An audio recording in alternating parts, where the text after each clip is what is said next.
하면 초안을 작성하게 되는데, 전통적으로는 이 초안은 전문적인 법률 전문가들, 정치 전문가들만 하는 것으로 이해되어 왔습니다. 그러나 새로운 사례들은 바로 이 초안 작성 단계에도 시민들이 참여해야 한다라는 것이 지금 강조되어집니다. 물론 기술적인 조문화 이런 것들은 전문가들의 도움이 절실하고 꼭 필요하겠지만, 어떤 내용으로 이루어져야 한다는 것은 그 시대의 헌법의 저작권자들인 국민들의 상당 부분이 공감되어 반영되어질 수 있도록 끊임없이 그 초안 단계들에 대한 의논 과정들이 있어야 하고, 지금 정보과학기술의 발전은 그것을 가능하게 하고 있다. 우리가 가지고 있는, 전부 다가 들고 다니고 있는 이 개인 컴퓨터나 그 집에 있는 컴퓨터를 통해서 끊임없이 의견들을 직접 전달할 수 있는 장치가 마련되어 있습니다. 이 방식들을 잘 활용해야 합니다. 그 다음에 이제 그 초안을 가지고 국회에서 신청 심의하고, 아까 말씀드린 대로 국회에서 그 개헌안을 의견하는 과정이 있어요. 물론 그 전에 발의도 해야 되겠죠. 대통령이 하건 국회에서 하건. 여기에서도 국민들은 손을 놓고 있는 게 아닙니다. 앞에 말한 이런 SNS 등을 통한, 혹은 오프라인 이런 미팅을 통한 쟁점화는 계속 모든 과정들에서 병행되어야 하고요. 최종 확정될 때까지 병행되어야 하고, 더 나아가서 결정에 있어서도 강력할 수 있습니다. 아까 공론조사 방식, 예를 들어서 지방분권의 정도를 어느 정도까지 할 것이냐, 입법권을 지방자치단체에도 줄 것인지 말 것인지, 자체의 재정권을 지방자치에도 줄 것인지 말 것인지, 이런 부분들에 대한 쟁점에 대해서 필요하다면 국민들이 직접 공론조사의 방식으로 할 수 있습니다. 아니면 여론조사도 끊임없이 계속 활용되어야 합니다. 최종 단계가 국민이 직접 확정하는 단계. 국민투표 과정에서도 그 개헌안의 장단점에 대해서 끊임없이 토론하고 참여해서 그것이 민주주의를 더 발전시키고 기본적인 인권을 더 확대시키고 국민 주권이 더 실질화되는 그런 개헌이다라고 하면 찬성 운동을 열심히 해야 될 것입니다. 부족하지만 전체적으로 그렇다라고 생각하면 그렇게 해야 될 것입니다. 그렇지 못하는 독소조항들이 여전히 많다라고 생각하면 반대를 해야 될 것입니다. 그런 과정에서도 끊임없이 국민들이 참여해야 하는 것입니다. 두 나라의 사례를 가지고 이 부분들을 한번 간단히 말씀드릴 텐데, 남아프리카 공화국하고 아이슬란드의 사례를 제가 예를 들어 보았습니다. 시간이 제약이 있어서요. 자료로 이것을 대체를 하고 핵심적인 사항만 말씀을 드리겠습니다. 남아공은 왜 헌법 개헌을 해야 하는지 그 배경 여러분들 혹시 잘 알고 있으라 믿습니다. 원래 남아공 인종차별 국가였습니다. 흑인을 인간으로, 시민으로 정당히 대우하지 않는 그런 상황이었습니다. 더 이상 그게 지속 가능하지 않으니까 이제 흑인들을 인간으로, 시민으로 인정하는 그런 전제하에서 새로운 질서를 만들어야 하기 때문에 헌법을 새로 만들게 된 것입니다. 그게 20세기 말 1990년대에 남아프리카공화국에서 일어난 것입니다. 지금부터 한 20년 전에 이미 국민 참여의 방식을 통해서 이 과정들을 이루어 내었습니다. 2단계로 이루어졌는데요. 이 부분들은 제하고 아주 특징적인 것 한 가지만 이야기하면, 이 나라는 우리가 가지고 있는 수준의 헌법과는 다른 진짜 말도 안 되는 인종차별 헌법을 가지고 있었기 때문에 우리하고 상황이 다릅니다. 그래가지고 임시헌법이라는 걸 만들었습니다. 1차로 임시헌법을 만들고 2단계로 정식헌법을 만드는 이런 과정을 거쳤습니다. 그런데 우리는 지금 그 남아공화국 이 임시헌법으로 만들었던 것을 우리는 이미 헌법으로 가지고 있습니다. 임시헌법을 지금 따로 만들어야 될 이유가 없지요. 그렇지만 임시헌법 만들고 나서 2년 동안 헌법을 만들기 위해서 남아프리카 공화국이 했던 과정들은 우리가 눈여겨볼 필요가 있습니다. 그래서 임시헌법에 의해서 재헌의회를 만들고, 즉 헌법 제정을 할 수 있는 권한을 가지는 의회를 만들어서 거기에서 헌법안을 심의를 하는데, 이 과정에서 자기들끼리만 하지 않고 광범위한 대중 참여를 허용했습니다. 아까 말씀드린 시민교육을 지속적으로 전개하고요. 각 생활 단위들, 그죠? 노동조합이면 노동조합, 지방자치단, 자치단체, 그리고 뭐 여러 가지 공공기관적 조합 이런 것들에서 끊임없이 이 헌법적 쟁점들을 발의하게 했어요. 논의하게 했어요. 그리고 전 사회의 방송이나 여러 가지 뉴스미디어를 통해서 끊임없이 헌법적 이슈들이 제기될 수 있는 장들을 마련을 했습니다. 그리고 끊임없이 그 안들이 나온 것들에 대해서 끊임없이 국민들에게 우편이나 뭐 다른 방식으로 안내하는 역할들을 했습니다. 그런데 2년 동안의 이런 광범위한 노력마저도 사실은 부족해가지고 막판에 가서는 그 데드라인에 걸려가지고 무한정 그것을 지속할 수 없었기 때문에 어쩔 수 없이 타협을 해서 막판에는 정당 간 협상으로 그 속도들을 내어서 현재의 어떤 헌법을 만들어 내었습니다. 특이한 것은 이 과정에서 헌법재판소가 국민들을 위한 개헌의 파수꾼으로서 역할을 했다가 그래서 재헌헌법 이전에 임시헌법에서 개헌의 기본 원칙들을 정해놓고 이것들과 어긋나는 개헌 헌법이 제정되어지면 헌법재판소가 제동을 걸 수 있게 했습니다. 즉 헌법재판소 승인을 받아야만 헌법 개정안이 국민투표에 붙여질 수 있게 만들었고요. 실제로 헌법재판소는 한번 초안, 1차 초안에 대해서 불승인을 했습니다.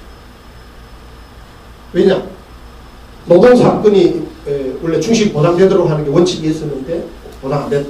기본권 보장제도가 충실하지 않아 위헌법률심사제도와 같이 악법을 개폐할 수 있는 그런 장치들을 국가적으로 만들지 못했고 감사원이 굉장히 국적의 어떤 농단을 척결하는 데 중요한데 그 독립성을 보장하는 철저하지 못했고 지방자치제를 강화하기 위한 장치들이 부족하다.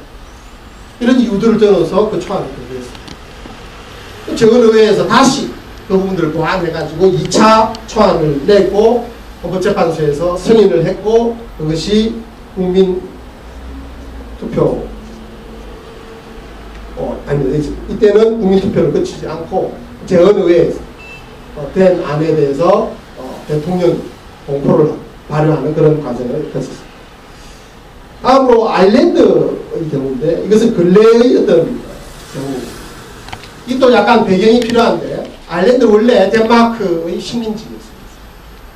그러다가 2차 대전 직전에 이제 나치 정권이 이제 혼란스러운 그런 틈을 타서 이때는 덴마크도 나치에 점령당했었던 것이고 이런 혼란을 틈을 타서 독립을 했습니다. 아일랜드는 아주 작은 땅덩어리는 큰데 아주 작은 국가. 여하튼 독립을 하는데 그 독립하면서 건국헌법을 빨리 만들다 보니까 그 전까지 지배체제의 흔적을 이루던 덴마크 헌법을 약간 변형시켜서 그냥 헌법을 만들었어요. 근데 원래 덴마크 헌법은 왕정이었거든요. 근데 이걸 공화국으로 만들면서 그 왕을 대통령으로 좀 바꾸고 막 이런 부분들을 하다 보니까 왕정에 있는 그런 요소들이 헌법에 여전히 남아있는 상태로 민주공화국을 하게 된 겁니다. 근데 지속적으로 그런 문제점들이 제기되었는데 정치권에서 개헌을 소극적이어가지고 개헌을 계속 못했어요. 그리고 현재까지 지금 이러고 있는데 결정적인 변수가 생긴 2008년에 세계 금융위기가 왔을 때 아이슬란드가 완전히 재정 파탄이 됐어요. 그러니까 국회에서, 의회에서 은행을 국유화하고요. 국민들의 세금으로 국가 채무를 상환하는 그런 계획을 발표하니까 시민들이 집에 있는 주방기구들, 냄비, 소뚜껑 이런 거 들고 나와가지고 시위를 하는 주방기구 혁명을 일으킵니다. 그래서 의회가 이 시민들의 요구를 받아들이는 채무 상환 계획을 국민투표에 붙이게 되는데 거기서 국민들이 거부해버렸어요. 그러면서 동시에 이 체제로는 안 되겠다. 사회개혁도 하고 정치개혁도 해야 되겠다. 그러자면 개헌이 필요하다. 그래서 전면 개헌을 추진을 했고 2009년 총선으로 구성된 의회에서 헌법 개정을 추진한 겁니다. 그래서 헌법 제정 회의법이라는 것을 만들고 거기에서 헌법제정의회, 시민포럼, 헌법위원회 이런 것들을 설치하게 했는데 이 기득권들의 저항이 얼마나 심했는지를 보면 이 법에 의해서 헌법위원회가 구성되어지는 선거가 있었는데 대법원에서 그 선거를 무효로 선언해버렸어요. 헌법 제정 관련된 헌법심의회라는 것들이 그리고 그 대신 구성되는 그런 방식으로. 그래서 선거에서 선출된 25명을 원래는 재정의회 의원이었는데 그냥 헌법심의회 위원 이런 식으로 바꾸어서 개헌 절차를 하게 했던 것이죠. 그리고 시민포럼에서 개헌에 필요한 기본 원칙들을 선정을 했습니다. 그리고 그것에 맞춰서 심의회가 헌법안을 만드는데 여기도 좀 시간이 짧았습니다. 원래는 3개월 예정했다 1개월 연장 4개월 동안 했는데 이게 획기적인 게 SNS를 통해서 끊임없이 국민들에게 공개 의견 수집을 하는 그런 개헌이었습니다. 그래서 이것을 클라우드 소싱 개헌이다라고 부른다. 클라우드 소싱이라는 게 온라인에 있는 그 가상 공간들을 활용해서 끊임없이 의견들이 왔다 갔다 할 수 있게 하는 그런 개헌이었다라고 해서 그렇게 하는 거예요. 그리고 국민투표를 해서 유권자 중에서 49% 참여해가지고 6개 항목에 대해서 찬반 투표를 했습니다. 그래서 사실은 찬성을 받았습니다. 그런데 의회에서 이 국민투표에 대해서 조건을 붙였습니다. 국민투표를 할 수 있지만 그것은 의회를 구속하지는 못한다. 헌법 개정은 의회만이 중심이 되어서 할 수 있을 겁니다.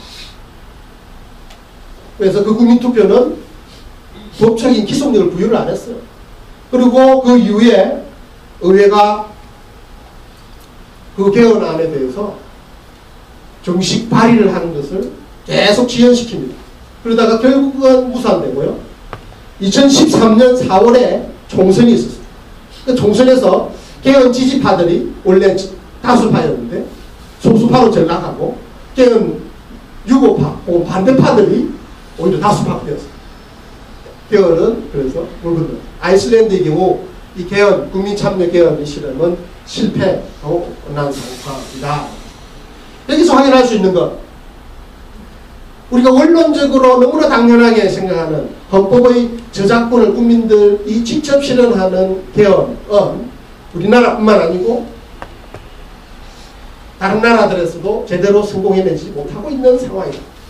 이 점 매우 중요합니다. 우리가 국민주도 개헌이라는 당위를 성취해내기 위해서는 우리가 얼마나 많은 노력을 해야 하는지를 보여주는 것입니다. 여차하면 또다시 국민들은 소외되는 국민 대표들만의 개헌이 되어질 수 있다. 그러나 전 세계적으로 지금 분명히 확인되고 있는 것은 현행 대의민주제만으로는 민주주의를 온전히 달성할 수 없다는 것입니다. 여러분도 들어봤지만 영국에서 브렉시트라는 것에 대해서 국민투표가 있었죠. 스코틀랜드에서도 독립자치투표가 있었죠. 스페인에서도 최근에 카탈루냐에서 또 독립주민투표가 있었죠. 이런 것들이 다 뭐냐? 대의제들이 제대로 작동하지 못한 것들에 대한 국민적 불만이 지금 전 세계적으로 드러나고 있고 그것들을 개선하기 위한 절차로 국민투표 방식을 통한 국민 직접 행동 부분들이 확대되어 가고 그렇지만 아직은 제대로 성숙되게 제도화되지 못한 단계다 라는 것을 알 수 있습니다. 즉 우리의 국민주도 개헌의 노력은 성공 가능성이 담보되어 있지 않는 것이지 그런 한계를 가진다는 것을 분명히 그렇지만 사실은 꼭 실행되어야만 하는 그런 과제다라는 문제의식이 어느 때보다도 필요한 것이다 이렇게 생각합니다. 우리 주민이 만드는 헌법교실을 통해서 그런 부분들에 대한 문제의식들이 많이 공유되기를 희망을 합니다. 이상으로 저희 말씀을 시간이 다 되었기 때문에 마치도록 하겠습니다. 감사합니다.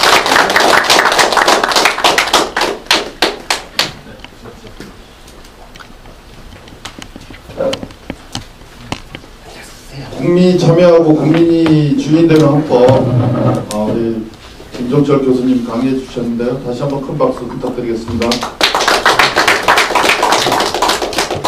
강의 시작 전에 우리 통일염원 시민회의 이기자 선생님께서 자기 회원분들에게 카톡으로 이렇게 헌법을 알아야 된다라고 홍보를 했다고 이렇게 자랑을 저한테 하시더라고요. 헌법을 알아야 제대로 된 통일 또는 뭐 이런 활동들을 할 수 있지 않겠냐. 이렇게 아까 교수님도 말씀해 주셨는데 지금 이 자리가 작지만 대단히 큰 역사의 어떤 한 장이 될 수 있다고 했잖아요. 이기자 선생님도 이제 그런 한 장에서 이제 참여하는 주인되는 그런 헌법 개정에 이제 큰 기여를 하고 있는 거 아닌가 그런 생각을 해보게 됩니다. 자, 선생님들 그 앞에 보시면 오늘 토론 주제가 적혀 있거든요. 네. 뭐죠? 질의 하면 안 돼요. 질의 잠깐 할까요? 예, 질의 그러면. 교수님. 예. 예, 말씀 잘 들었습니다. 그런데 국민들이 아무리 얘기를 하고 촛불 정신을 개인에 담아낸다 그러더라도 국회에서 그거를 반영을 안 해주면 안 되는 일인데요. 지금 현재 국회는 사실 우리가 탄핵을 해서 대통령만 갈아치웠지 국회는 그대로잖아요. 국회가 우리 촛불로 인해서 변혁됐다고 볼 수 없거든요. 근데 그 국회에다가 어떤 개헌을 맡겨도 국민들의 뜻을 온전히 담아내지 못하리라고 생각하는데 문제는 그 국회의원들을 선거를 다시 하는 방법 없습니까? 어떻게 왜냐면 87년 체제에서 잘못도 그때 운동권들이 들어가지 않고 그 전에 있던 국회의원들이 법을 만드는 거고요. 4.19 이후에도 마찬가지죠. 그 국회의원을 뽑아서 법을 만드는 게 아니라 그 전직 직원들이 그대로 국회의원들을 했기 때문에 완전한 그 혁명의 정신이 담아내지 못했는데 지금도 마찬가지거든요. 그러니까 문제는 지금 쓰고 있는 국회의원들을 다시 뽑아야 된다고 생각하거든요. 방법 없을까요? 아니 너무나 뭐 아주